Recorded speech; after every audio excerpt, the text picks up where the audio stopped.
Amunumba aw sigi ka kunnafoniya jalen kɔnɔ Mali kunnafoni bɔlɔlɔ siraw kan ka daminɛ tɛnɛ fo ka se sibiri ma. Bi ye tarata ye avril tile 13 san 2026 an bɛ bɛɛ lajɛlen fo aw ka waati togoya la. Aw bisimila bi don kibaru kɛnɛ kan.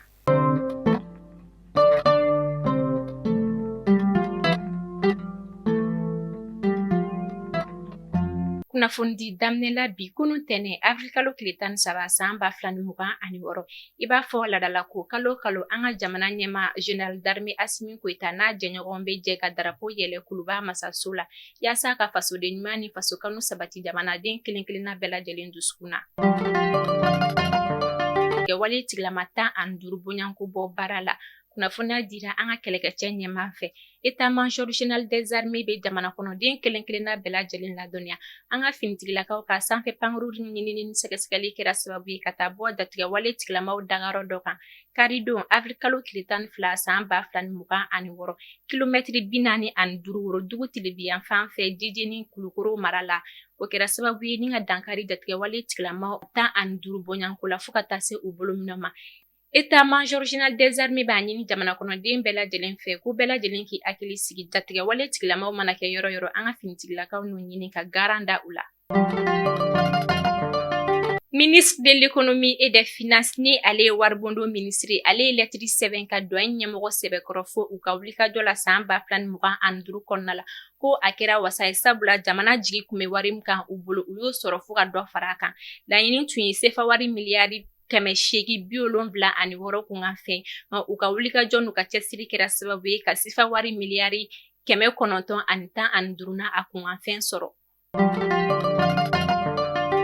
An bɛ taga Keɲiba commissaire de police Jaturu Danbele n'a ka cɛdon ka wulikajɔ kɛra sababu ye ka tɛgɛ da kojugukɛla maa 5 kan alamisa don avril tile 9 san 2026 o sen fɛ u ye marifa 2 moto 6 bolimafɛn sen 2 telefɔni caman fo ka taa se ɲɛnaminimafɛnw ma ale ni subahana mansi n'an k'o ma ko ordinateur.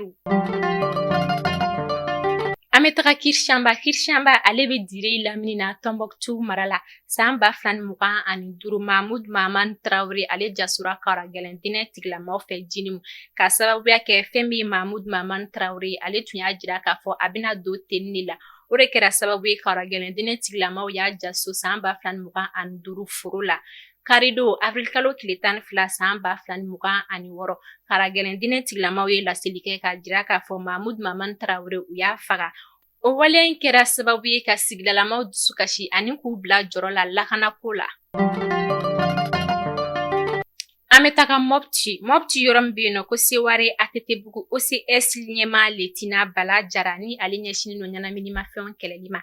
Sibiri don avril tile 11 san 2026 a ye tɛgɛ da funankɛni 2 ka dɔrɔn ko affaire la. Kelen si bɛ taa san 22 la ne u ko ma ko IH kelen dɔn o ye SKA ye ale si bɛ san 20 na. Kunnafoniyaw y'a jira k'a fɔ ni maa kofɔlen ninnu minɛlen cannabis sachet 661 minɛn'u la fo ka taa se ɲɛnaminimafɛn dɔw ma. An bɛ wagati min na i ko sisan fɛn min ni maa kofɔlen 2 ninnu ye u datugulen don. Tɛgɛdara maa 4 dɔw kan taji yuruguyurugu sen fɛ Bamakɔ ni Kɔlɔkan cɛ commissaire de police Abdoulaye Keita ni a ka cɛdenw fɛ marisi tile 26 san 2026 nɛgɛ kanɲɛ 20 waati. Kunnafoniyaw y'a jira k'a fɔ ni maa kofɔlen ninnu minɛnen taji litiri 1,020 de mais a tun bɛ bidon kɔnɔna la.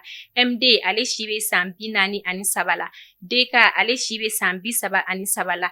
Kade ale si bɛ san 31 na. Kasangani Akaye ale si bɛ san 24 na. Kunnafoniyaw y'a jira k'a fɔ taji bɛ kɛ bidon kɔnɔ nka a tɛ kɛ fo yamaruya sɛbɛn dɔw ka sɔrɔ i bolo.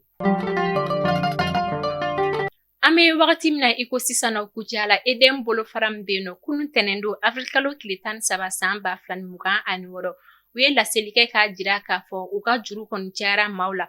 O hukumu kɔnɔna la u bɛ wele bila ni maa kofɔlen ninnu ma u k'u ka juru sa. N'o tɛ ni énergie ye courant tigɛ ni maa kofɔlen ninnu na walasa i ka courant ka na i bɛ juru kɔrɔw bɛɛ lajɛlen de sara ani i bɛ se ka ɲangini sefa wari 400 sarali fo ka taa se 3000 ma. Tunisie Mali sanfɛ kalanden 2 bɔnɛna u ni na karidon avril tile 12 san 2026 Kunnafoniyaw y'a jira k'a fɔ Dakarila ka bɔ ni maa kofɔlen ninnu 2 dala ka taa sɔrɔ u su don ka sababuya kɛ gazi kasara ye u siso kɔnɔna la. An bɛ dugawu kɛ Ala ka ɲinɛ banbagatɔw la. Moritani kɛlɛkɛcɛ ɲɛmaaw ye kunnafoniya dɔ galontigiya sibiridon Afrikalo tile 11 san 2026 ka sababuya kɛ kunnafoniya dɔ kun carilen n'o bɔlɔlɔ sira kan Mali ni Moritani dancɛ la an ka finitigilakaw ka lakana baara dɔ senfɛ. Kunnafoniyaw y'a jira k'a fɔ an ka finitigilakaw ka lakana baara dɔ senfɛ k'u donna Moritani jamana kɔnɔna la. Moritani kɛlɛkɛcɛ ɲɛmaa bɔra k'o galontigiya k'a jira k'a fɔ o kuma in tɛ tiɲɛ. Ko fɛn min ye nin yɔrɔ kofɔlen ye Mali jamana ta de don nka Moritani jamanadenw de ka ca nin dugu kofɔlen in na. Maa 7 bɔnɛna u ni na kunun tɛnɛ Afrikalo tile 13 san 2026 sirabakan kasara dɔ senfɛ Nɛgɛla ni Kati ni ɲɔgɔn cɛ. Kunnafoniyaw y'a jira k'a fɔ sotarama dɔ ale ni mobiliba dɔ de kɔni kɛra sababu ye ka nin accident provoquer. O kɛra sababu ye maa 7 bɔnɛna a ni na ani ka maa 7 jokin. An bɛ wagati min na i ko sisan nɔ jokinbagatɔ ninnu olu kɔni bɛ dɔgɔtɔrɔso mɔgɔw ka bolo kan.